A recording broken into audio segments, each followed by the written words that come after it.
Devil এতদিন পয়সা রাখলো কেন? তো যা আগে জানে না যে এরা ডেভিল। এগুলো করে নতুন করে যদি আবার ইলেকশন আরও পেছানোর জন্য কোনো পরিকল্পনা থাকে তাহলে সেটা আরও ক্ষতিকর হবে। 6 মাসের হিসাবটা আগে দেখ তারা, 6 মাসে কি করলো আর এতদিন করলো না কেন? আমরা তো সেই ভেরি বিগিনিং দি ডে প্রথম থেকে বলে আসতেছি যে এদের কাঁধে ভর করে আপনি ওই সংস্কার করতে চান বা ভালো কিছু করতে চান, এরা করতে দিবে না। এতদিন তারা করলো না কেন? কারণটা কি? এবং যেগুলো আমরা শুনলাম যে সরকারের কাছে অনেকে ছিল, পরে আবার দেখলাম যে তারা সীমান্তের ওপারে, কেউ ইউরোপ, আমেরিকায়, তো তারাই বা কীভাবে গেল? তো এই প্রশ্নটা হলো যে এটা এত দেরি হইলো কেন? আর তাদের এই জিনিস এই জবাবটা এখন কে দিবে? তারা তো এই জবাবটা দিতে হবে আগে।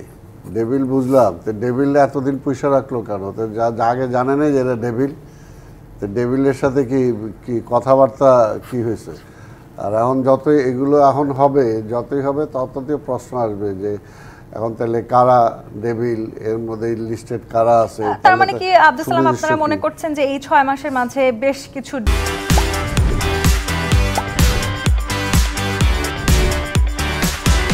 ডেভিল আসলে বাংলাদেশ থেকে পালিয়ে যেতে সক্ষম তো হয়েছে? অবশ্যই পালিয়ে গেছে। এবং সেটা তো প্রমাণ হচ্ছে তো যে বিভিন্ন ষড়যন্ত্র যেগুলো হচ্ছে এবং ওপেন যেভাবে মানে বাংলাদেশকে আনরেস্ট করার জন্য। এদিন আগেও তো আমরা দেখলাম যে বেনজির যে পালায় পুলিশের যে প্রধান ছিল তার কথাও তো আমরা শুনলাম। এটা কতটুকু সত্য মিথ্যা জানি না, কিন্তু এখন তো এগুলো আসতেছে।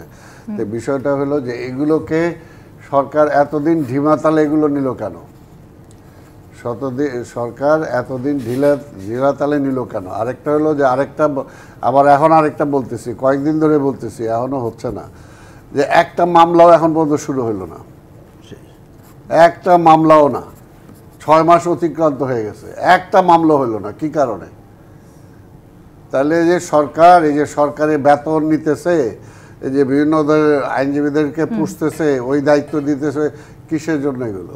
আবার এই প্রশ্নটা তো থাকে আব্দুল সালাম, ডেভিল বলতে কি তাহলে শুধুই আওয়ামী লীগের দোষদেরকে বোঝানো হচ্ছে? যারা আওয়ামী লীগ করেছেন শুধু তারাই ডেভিল বাংলাদেশে? এই মুহূর্তে তো তাই। জি, তারা ডেভিল, ঠিক আছে, কিন্তু আওয়ামী লীগ তো ডেভিল হয়ে গেছিল বলেই, মানে তারা তো গণতন্ত্র বিশ্বাস করত না। কিন্তু এর বাইরে কি তার মানে কেউ বাংলাদেশের আইন শৃঙ্খলা পরিস্থিতি খারাপ করার জন্য দায়ী নয়? এর বাইরের হিসাবগুলো পরে নেন। আগে যারা করছে, যারা এই মানে 15 বছর যারা স্বেচ্ছাচারিতা করছে, যারা আমার ভাইকে মারছে, যারা আমার মায়ের বুক খালি করছে, যারা অত্যাচার, তাদেরকে আগে বিচার আওতায় আনেন। এবং তাদেরকে কারা সহযোগিতা করছে তাদেরকে আনেন। অন্যগুলো আবার দিলে তো তাহলে সব গড়ের হয়ে যাবে। এই জন্য এই কথাগুলো তো আমরা প্রথম থেকে বলে আসতেছি। কিন্তু এখন যেটা বলবো যে এগুলো করে নতুন করে যদি আবার ইলেকশন আরও পেছানোর জন্য কোনো পরিকল্পনা থাকে তাহলে সেটা আরও ক্ষতিকর হবে।